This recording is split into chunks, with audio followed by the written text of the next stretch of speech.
অনেকদিন ধরে শুনতেছি রাজশাহী শহর নাকি এশিয়া মহাদেশের মধ্যে সবচেয়ে সুন্দর একটি শহর। আর রাজশাহী শহরে রাজশাহী সিটি হাটের কালোভুনাও নাকি অনেক বিখ্যাত। তাই তো রাজশাহী শহর ও রাজশাহী সিটি হাটের কালোভুনার স্বাদ নেওয়ার জন্য আমরা এই তীব্র তাপদাহ গরমের ভেতর দুপুর 12টায় বগুড়া থেকে রাজশাহীর উদ্দেশ্যে রওনা দিলাম। আর বগুড়া থেকে রাজশাহী শহরে প্রবেশ করতে আমাদের সময় লেগেছে মাত্র 2 ঘন্টা 30 মিনিট। যেহেতু সূর্যের তাপমাত্রাটা একটু বেশি ছিল, তাই রাজশাহী শহরে প্রবেশ করে এক গ্লাস কুশারের শরবত খেয়ে নিলাম। আর এই কুশারের শরবতের স্বাদটাও ছিল অনেক ভালো।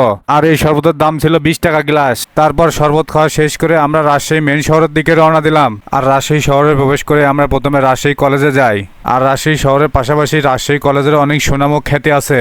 রাজশাহী শহরের মতো রাজশাহী কলেজ অনেক সুন্দর। তারপর আমরা রাজশাহী কলেজে পুরো ক্যাম্পাস ঘুরে দেখলাম। তারপর আমরা রাজশাহী কলেজ ক্যাম্পাস ঘোরাঘুরি শেষ করে রাজশাহী সিটি হাটের দিকে যাওয়ার জন্য রাস্তা খুঁজতেছিলাম। আর এদিক সেদিক ঘোরাঘুরি করার পর অবশেষে আমরা রাজশাহী সিটি হাটের রাস্তা খুঁজে পেলাম। তারপর আমরা সেই রাজশাহী সিটি হাটে প্রবেশ করলাম। আর এখানে এসে প্রথমে আমরা সেই বিখ্যাত হানিফের কালো ভুনার দোকান খুঁজতেছিলাম। আর অবশেষে আমরা সেই হানিফ মামার কালো ভুনার দোকান খুঁজে পেলাম। যেহেতু আজকে হাটের দিন ছিল না, তাই হানিফ মামারাও ছিল না।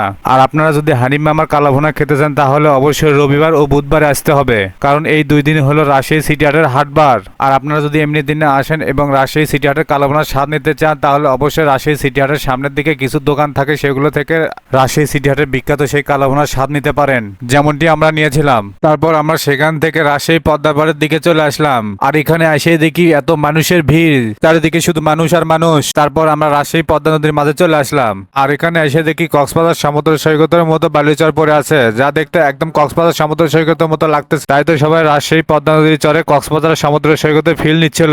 তারপর আমরা ঘোরাঘুরি শেষ করে সেই বগুড়ার উদ্দেশ্যে রওনা দিলাম। তো এই ছিল আজকের ভিডিও। দেখা হচ্ছে পরবর্তী কোনো ভিডিওতে। সেই পর্যন্ত ভালো থাকবেন, সুস্থ থাকবেন। আল্লাহ হাফেজ।